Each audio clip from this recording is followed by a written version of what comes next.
તો વાત હવે ગલ્ફ કન્ટ્રીમાં ફસાયેલા ગુજરાતીઓ વિશે।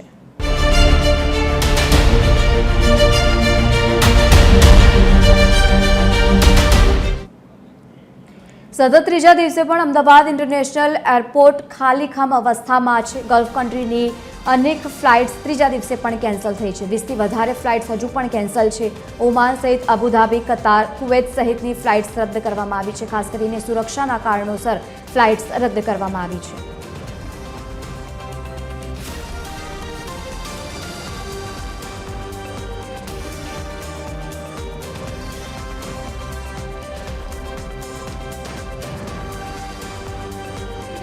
ઇઝરાયલમાં જે યુદ્ધની પરિસ્થિતિ છે તેને લઈને ઘણી ગલ્ફ કન્ટ્રીમાં જતી ફ્લાઇટોને રદ કરવામાં આવી હતી, પરંતુ હવે કેટલીક ફ્લાઇટો ડાયરેક્ટ શરૂ કરવામાં આવી છે, જેમાં આજે લંડનની ફ્લાઇટ છે તે શરૂ કરવામાં આવી છે। લંડનમાં જતા જે પેસેન્જર છે તે આપણી સાથે છે, તેમની સાથે વાત કરીશું।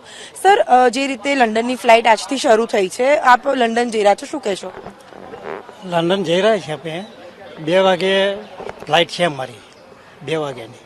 અચ્છા, ચેકિંગ બધું બરાબર છે? ચેકિંગમાં ગયા નહીં?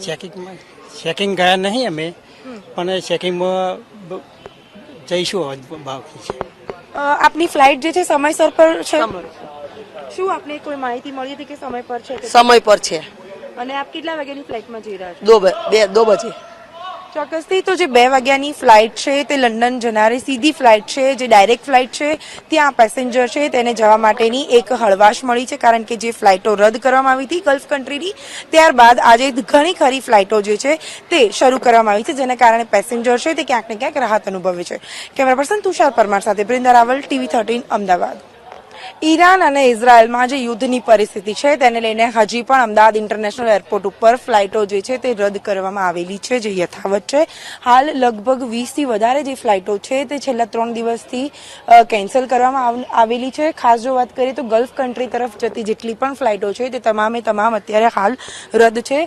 સાથે જો વાત કરીએ તો જે રીતે એરલાઇન્સ દ્વારા પણ પેસેન્જરને ઇન્ફોર્મેશન આપવામાં આવી છે, હેલ્પલાઇન નંબર પણ જારી કરવામાં આવ્યો છે કે જે પણ ફ્લાઇટ શરૂ થશે તેની માહિતી તેમના રજિસ્ટર્ડ મોબાઈલ નંબર પર આપવામાં આવશે, અને જે કોઈ પણ ફ્લાઇટ શરૂ થશે તો તેની 2 થી 3 કલાક વહેલા તેઓએ એન્ટ્રી કરવાની રહેશે, જેથી કરીને કોઈ પણ ચેન્જીસ હોય ફ્લાઇટમાં તો તે તમામ ચેન્જીસ વિશે પણ તેમને જાણકારી મળે। એટલે કે હાલમાં 20થી વધારે જેટલી જે ફ્લાઇટો છે ગલ્ફ કન્ટ્રી તરફ જતી તે તમામે તમામ ફ્લાઇટોને રદ કરવામાં આવેલ છે, અને સાથે 3 દિવસ બાદ પણ તે ફ્લાઇટો હજી શરૂ કરવામાં નથી આવી। કેમેરા પર્સન તુષાર પરમાર સાથે બ્રિંદા રાવલ, TV 13 અમદાવાદ।